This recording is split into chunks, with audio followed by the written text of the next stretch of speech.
inputs. In fact, we are now learning that the bilateral between the Chinese President Xi Jinping and Indian Prime Minister Narendra Modi is currently underway in Kazan as we speak. This is the big breaking input that we're bringing to you. Why does it matter so much? It's happening after 5 years. It was only 5 years ago that the two heads of state, in fact, had their last structured discussion, and that was in Mahabalipuram in India. And soon after, there were clashes in Galwan, which led to that standoff at the LAC. There was, of course, a situation of no dialogue, and today much is being placed on that bilateral between Beijing and New Delhi as it takes place in Kazan. Let's quickly go across to Siddhant, who will bring us more inputs. Siddhant, those images coming in, of course, speaking volumes for themselves. I think before we deep dive into the dynamics of this bilateral and how it's finally taking place, important to also give credit to the Russian president and Kazan for being able to manage this big breakthrough. Absolutely, it's a messaging. If we look at it very minutely, then this particular discussion, the talks at corps commander level, at the diplomatic level, has been going on from last 4 years. But there was no breakthrough achieved as far as Fiction Point or Dipsang and Demchok are concerned. And in fact, the forces were on the standoff mode. But this announcement has happened ahead of the BRICS summit in Russia. Perhaps look at this way, Akanksha, that India and China are meeting in Russia. So, it sends out a very strong message to the West also that we have our own grouping, we have our own ecosystem, we have our own mechanism to come to any understanding, to resolve issues, and we can do it on our own. That is a message, perhaps, as you rightly pointed out, President Putin wants to send out by bringing both India and Russia in China together for a bilateral meeting in Kazan. Also, interestingly, Akanksha would again like to draw viewers' attention to the photographs that was released by BRICS Secretariat yesterday.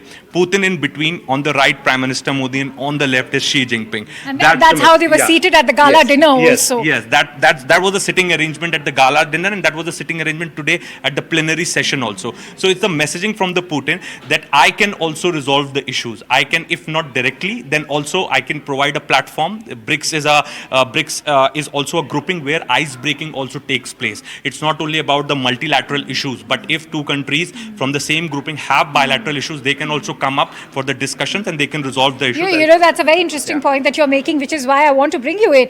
Look at the kind of the way BRICS has united various countries, because if you see, you have an Egypt and Ethiopia, you have India and China. You have Iran in the backdrop of all these tensions that is taking place. So important to also share with regards to how BRICS is also playing a very unifying role.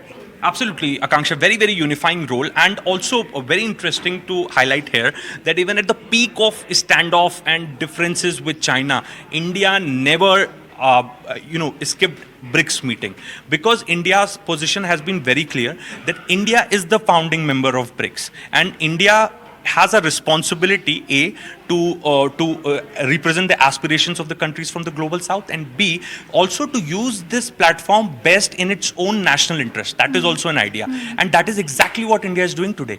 India is using the grouping which was formed by India in the best of the possibility in its own national interest ahead of the summit. Look at the chronology, Akanksha. Foreign Secretary comes, announces that there is an arrangement made, patrol arrangement made between the two sides. Complete silence as far as the Chinese side is concerned. The time Prime Minister Modi touches down in Kazan, the announcement comes from the Chinese side. Yes, there is a solution found between the two countries.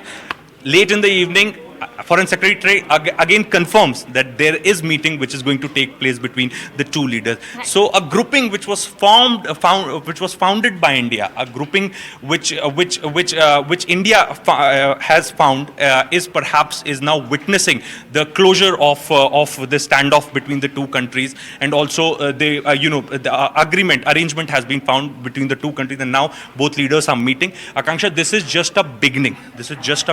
There are two views to it. One, many are looking at it with a lot of suspicion that why China is doing right now, because the economy is performing poorly. There's pressure on the Chinese government also to open up trade, etc., etc. But also the achievement for the Indian diplomats, because their position has always been consistent that no other bilateral issues will be discussed unless the border issues get resolved. And it's a win for Indian diplomacy and also the core commander level multiple meetings that took place, that China has to come to the conditions set by India. And now we could look at a possibility of opening of direct flights, investments flowing from China, FDI, etc., etc. A lot many things can happen after these two leaders will meet. Their meeting will get over in some time from now. This is what we have been told, and now the meeting is going on in Kazan. Absolutely. We'd in fact be awaiting what in fact emerges out of that bilateral